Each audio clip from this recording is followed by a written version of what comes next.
He delivered the insult with a practiced arrogant smirk that could turn fresh milk sour in seconds. "I do not pay you to think."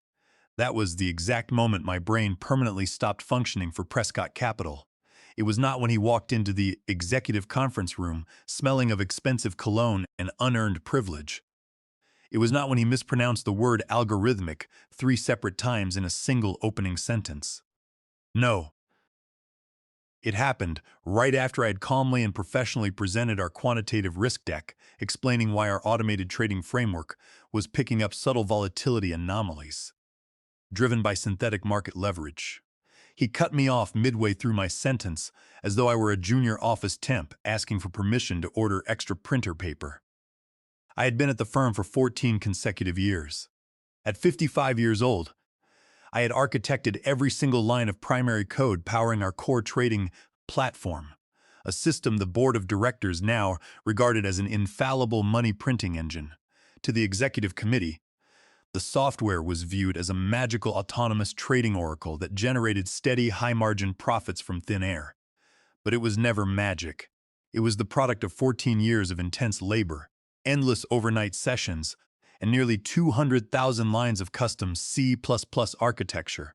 Only one human being on Earth truly understood every subtle mathematical layer of that code, and that person was sitting right across from him.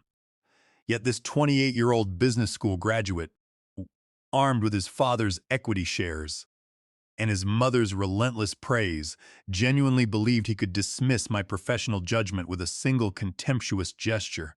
The glass-walled boardroom fell completely silent. The hum of the climate control system suddenly seemed loud in the motionless room. I could feel every eye around the long mahogany table pivot away from the projection screen to stare directly at me. Senior vice presidents, compliance officers, and risk directors sat frozen in their leather chairs, holding their breath. They were all waiting to see how Harold Vance, senior quantitative architect, would react to being humiliated in front of the entire leadership team. Would I raise my voice, slam my leather binder shut, or demand an immediate public apology from the founder's son? I did none of those things. I simply reached forward, folded my laptop screen down with a quiet click, and snapped the magnetic latch shut like I was closing a coffin lid on a spent partnership. My name is Harold Vance, and for well over a decade, I served as the quiet, indispensable backbone of Prescott Capital. The original founder, Elliot Prescott, had built the firm 30 years prior during the commodities expansion. Elliot was a tough, pragmatic trader who understood that true financial performance required rigorous engineering and seasoned professionals. But 3 weeks prior to that fateful meeting, Elliot had announced his partial retirement, transitioning operational authority to his son, Julian. In wealthy financial circles, they called it a strategic legacy transition, which was merely corporate code for handing the keys of a high-performance sports car to a spoiled young man who had never driven a manual vehicle in his life. Julian had spent his first 3 weeks strutting through the trading floor in suede loafers without socks, tossing out trendy management buzzwords like digital synergy, high-frequency velocity, and investor captivation, as if he were handing out cheap candy at a parade. He carried a customized tablet displaying glowing performance indicators, yet he could not explain the difference between a delta hedge and a simple futures option. When he reached my quantitative presentation that morning, he waved his hand dismissively at my volatility charts. "You are overcomplicating simple mechanics, Harold," he stated loudly, leaning back into his leather executive chair with an amused grin. "The trading model works. It has generated steady returns for years. Stop trying to alter the underlying equations and stop pushing for these absurd safety delays. I do not pay you to think. I pay you to execute orders." My breath caught in my throat for half a second, but my facial expression remained completely unreadable. Looking across the polished table at Julian, I saw right through his bravado. Behind his artificially whitened teeth and tailored Italian jacket was an insecure young man, terrified that someone might discover how little he understood about the very firm he had been chosen to lead. He needed to dominate senior staff to project authority to the board. He believed that leadership meant speaking louder than everyone else and treating specialized knowledge as an expensive luxury. I looked at the executive team members, who lowered their eyes, unwilling to stand up to the founder's heir. I nodded at him once. It was not a gesture of obedience or agreement. It was the precise movement a seasoned observer makes when calculating wind resistance before making a decisive move by 2 o'clock. That same afternoon, my formal letter of resignation was printed, signed, and placed inside a plain white envelope alongside my encrypted building access badge. There was no dramatic confrontation, no emotional farewell address to my colleagues, and no heated exchange of words. When I handed the envelope to the human resources manager, she barely glanced up from her computer screen. She stamped the document with an official exit stamp, clicked a routine status update on her monitor, and handed me a visitor pass to retrieve my personal desk items. She did not ask for an exit interview or inquire why the chief architect of the firm's primary trading engine was walking out the door. Human resources had become as superficial as Julian, viewing seasoned engineers as interchangeable line items on a balance sheet. 14 years of building proprietary trading infrastructure, 7 major market volatility rescues, and the creation of the firm's primary profit center were compressed into a single exit timestamp and a small payout of unused sick leave. When I packed my leather briefcase with my personal engineering reference books and walked through the glass lobby doors into the cool Manhattan afternoon, my chest felt lighter than it had in over a decade. Upstairs in the executive suite, word quickly spread that Julian was celebrating with his favored vice presidents, boasting that the old guard simply could not keep pace with modern corporate speed. He genuinely believed he had streamlined the division by removing what he viewed as an expensive operational hurdle. He had no idea that the real system safeguards were never written down in any public manual. When I arrived back at my apartment overlooking the Hudson River, I felt neither anger nor panic. What filled my mind was a crisp, crystal-clear focus. I poured a small glass of aged bourbon, sat down at my personal workstation, and opened my private encrypted cloud drive. Nestled deep within an offline archive was a file labeled Operational Failover Protocol version 4. To an outside software auditor or a novice programmer, it appeared to be nothing more than a routine collection of technical setup notes. In truth, those files contained my personal adaptive calibration parameters. Over 14 years of managing automated systems, I had learned that financial markets rarely follow textbook mathematical models. They are volatile, chaotic, and driven by human emotion. To keep our primary trading algorithm, which Julian had pompously renamed Project Vantage, from destroying itself during sudden market shifts, I had integrated custom manual intervention parameters.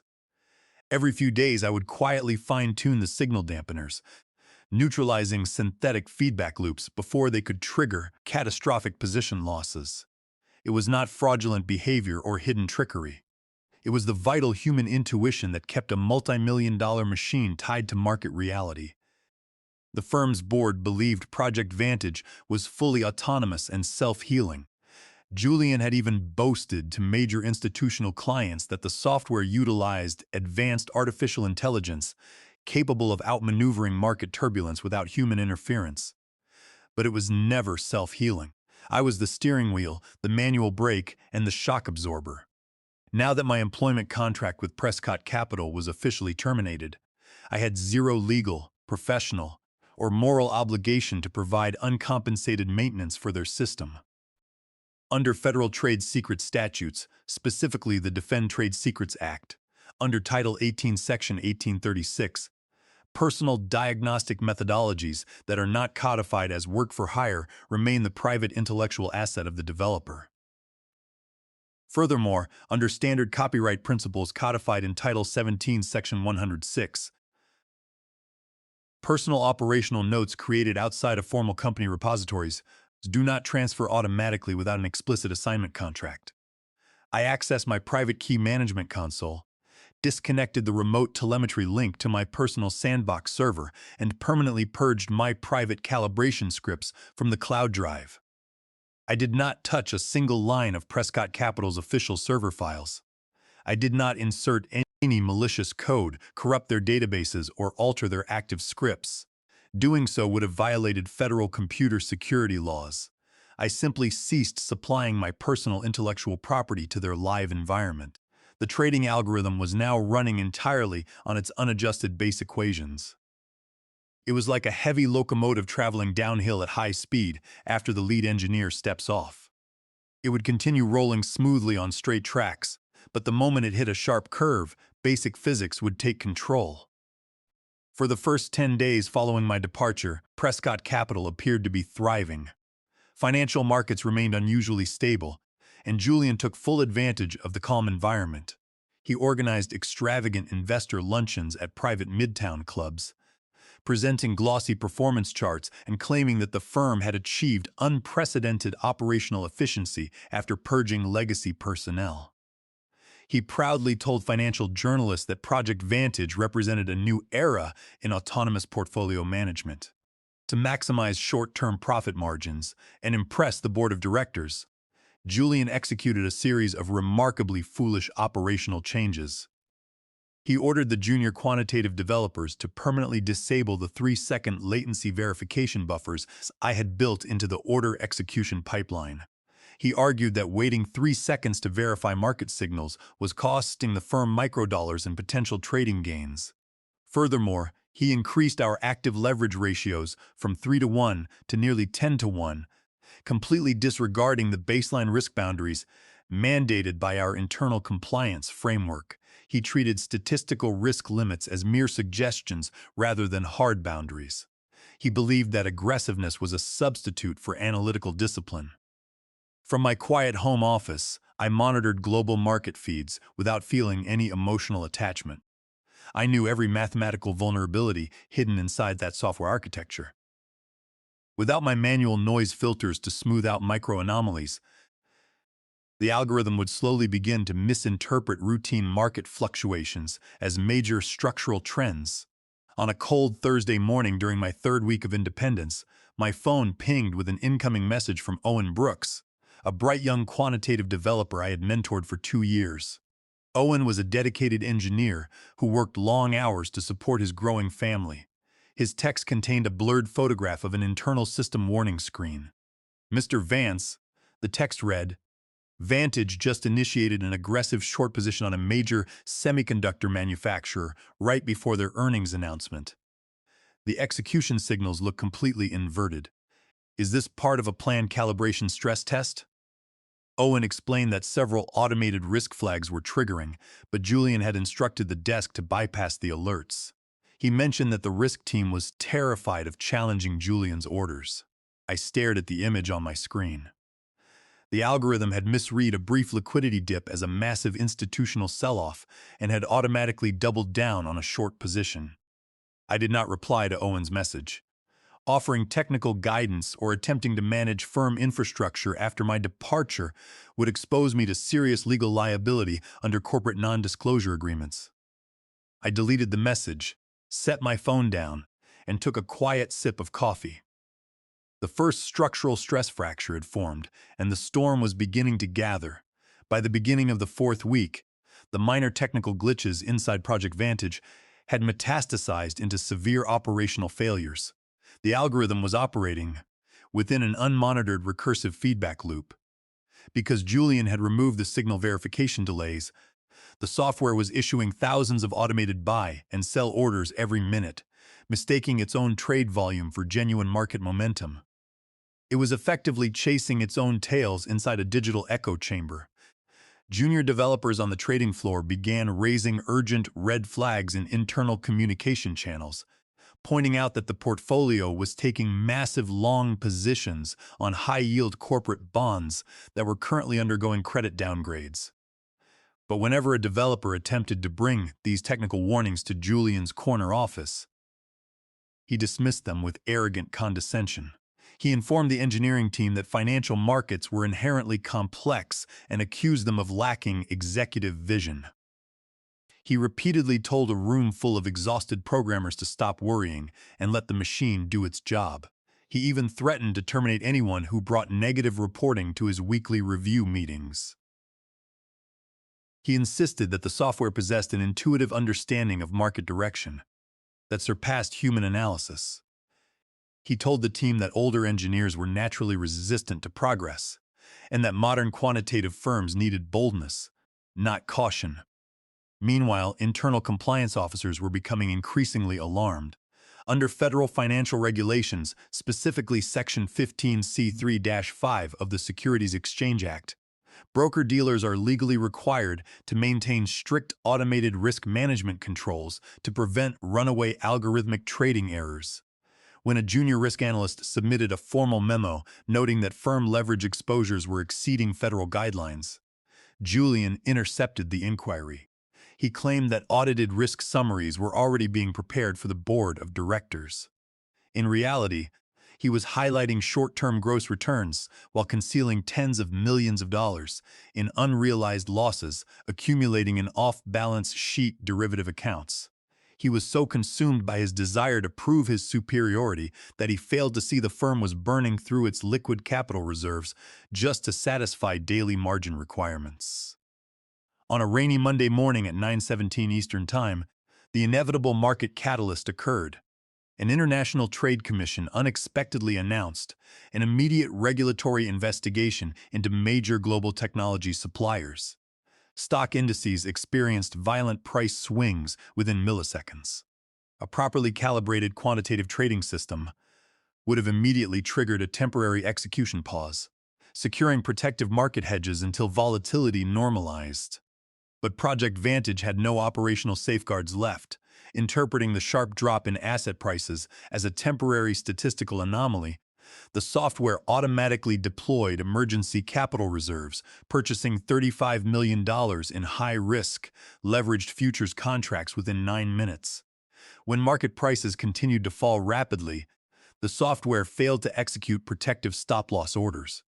Instead, following the aggressive leverage multipliers Julian had forced into the system, it amplified the short position by another 40%, pouring millions of dollars into a collapsing market position. Within 45 minutes, Prescott Capital suffered a direct net loss of $22 million. Red warning lights flashed across every trading monitor in the building as automated margin calls began flooding in from clearing houses. Pure chaos broke out across the trading floor. Senior brokers screamed into their phones while trying to appease panicked institutional clients who were watching their portfolio values plummet. Phones rang continuously across every desk while junior clerks ran frantically between offices. Julian emerged from his corner suite looking ghost-white, his arrogant composure instantly shattering into visible panic. Rather than accepting responsibility for stripping away the risk controls, he began screaming at the software team, accusing them of gross incompetence and intentional sabotage. He grabbed Owen Brooks by his shirt collar in front of the entire trading floor, shouting that someone must have tampered with the core repository. Owen stood his ground, pointing out that Julian himself had ordered the removal of the latency throttles. In a frantic effort to contain the disaster, Julian hired external fintech consultants at $1,200 an hour to examine the system logs. But when the consultants reviewed the core C++ architecture, they quickly reported that no one currently working at the firm possessed the deep mathematical expertise required to manually recalibrate the underlying framework. They informed Julian that the software was operating exactly as programmed, but without its original adaptive calibration layers. It was simply executing mathematically flawed instructions at light speed. The machine was executing orders perfectly, but it was steering the entire firm directly into a financial brick wall. That evening, as major financial news networks began broadcasting reports of severe liquidity distress, at Prescott Capital, my personal phone rang once again. The caller screen displayed an unlisted private number. I picked up the line calmly. "Harold, please," a desperate voice pleaded over the speaker. It was Owen Brooks, his voice shaking with intense anxiety. "The entire trading floor has completely collapsed. We have lost over $40 million since the opening bell, and the clearinghouses are threatening to freeze our operating licenses by 8 o'clock tomorrow morning." Julian is panicking inside the executive suite with his father. They are begging you to send over the failover manual or log into the main server to stabilize the parameters. Julian said he will pay you whatever consulting fee you request. He said he will publicly apologize if you just come back and fix the algorithm. I stood beside my living room window watching the rain streak down against the glass. Owen, I said quietly, do you remember what Julian declared to the entire leadership team during my final strategy presentation? Owen remained silent on the line for several seconds, before answering in a hushed tone. Yes, he said you were not paid to think. Exactly, I replied in a measured voice. I was explicitly told that my professional judgment was an expensive and unnecessary obstacle. I currently have no access to their internal servers, and I possess no legal authority to manage their private infrastructure. I sincerely wish you the best at another firm, Owen, but this is a crisis they brought upon themselves. I ended the call and turned on the evening financial news broadcast. Bloomberg was running a live breaking news banner across the screen. Prescott Capital faces catastrophic algorithmic trading losses exceeding $65 million. By Wednesday morning, news of the financial disaster had spread across the global market. Institutional investors began submitting emergency capital withdrawal requests, pulling hundreds of millions of dollars out of Prescott Capital's funds within hours. Major European pension funds, which had supplied the foundation of the firm's long-term capital, completely terminated their management agreements. The firm was experiencing an immediate run on its treasury, caused entirely by the technological arrogance of an executive who believed complex software could function without human intelligence. On Thursday morning, Elliot Prescott, the retired founder, arrived at the firm's Manhattan headquarters. Eyewitnesses later described the elder Prescott as furious beyond measure. He walked directly into the glass boardroom where Julian was attempting to draft a public relations statement. The founder slammed his open palms onto the mahogany table so hard that glass water bottles rattled. "You arrogant fool!" Elliot shouted, his voice echoing down the corridors. "You managed to destroy 14 years of institutional reputation in less than 30 days. You pushed out our most capable architect because your fragile pride could not handle experience." Elliot immediately revoked Julian's executive authority, removing his name from the corporate registry and ordering security guards to escort him off the property. Julian was escorted out the rear entrance of the building, holding a single cardboard box containing his personal belongings, surrounded by private security guards. He looked completely broken, unable to comprehend how his corporate career had ended in disgrace. However, the change in leadership came far too late to salvage the company. Under federal corporate law and Delaware corporate statutes, specifically regarding breach of fiduciary duty of care, under Delaware General Corporation Law Section 141, corporate executives owe an absolute fiduciary obligation to protect corporate assets and maintain prudent operational oversight. By deliberately dismantling automated risk controls and ignoring written engineering warnings, Julian had exposed both himself and the firm to catastrophic regulatory enforcement and massive investor lawsuits. Regulators from the Securities and Exchange Commission formally announced an emergency investigation into Prescott Capital's risk management practices.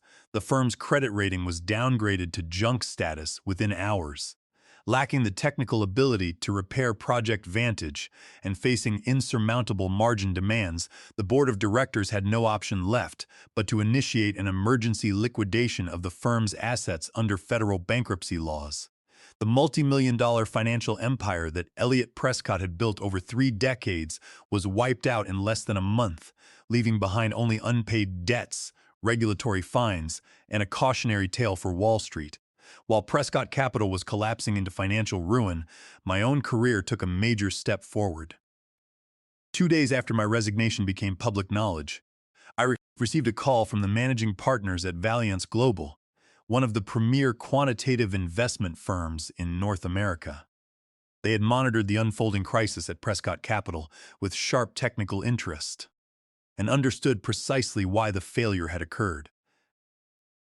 They offered me the position of chief quantitative architect, accompanied by a multi-million-dollar signing package, complete operational authority over system development, and a permanent seat on their executive investment committee.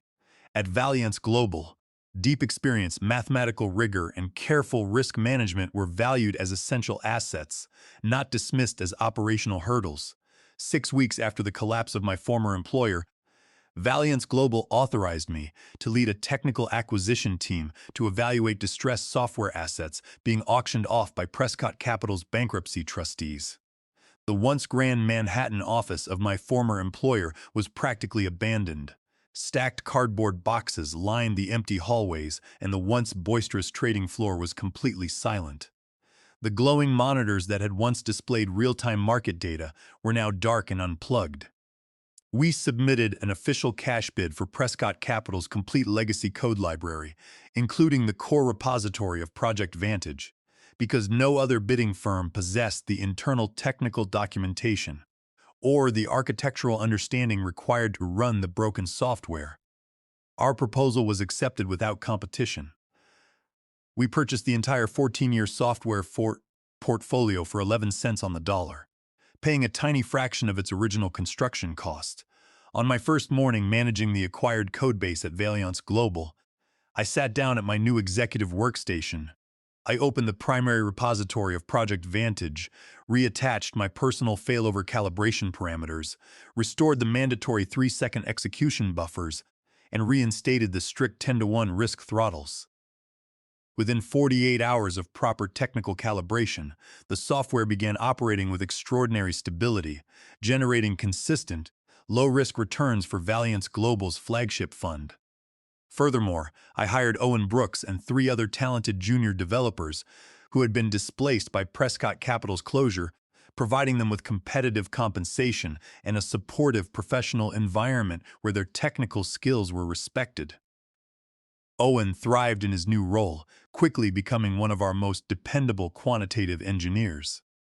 He told me that working under real technical leadership was the best turning point of his career.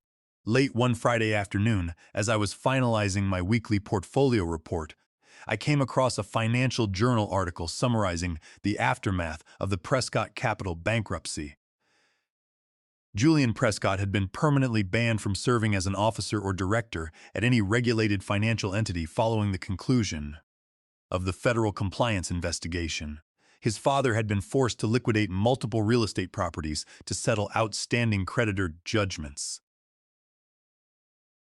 As I finished reading the article, I looked out my high-rise office window at the sun setting over the Manhattan skyline. I took a slow, quiet sip of coffee and smiled softly to myself. In the fast-moving world of modern quantitative finance, advanced algorithms are powerful tools, but it is human wisdom, discipline, and constant critical thinking that guide the ship to safety. I picked up my pen, signed my weekly system validation report, and reflected on the fundamental truth that now defined my work. I am paid to think, and that thinking makes all the difference.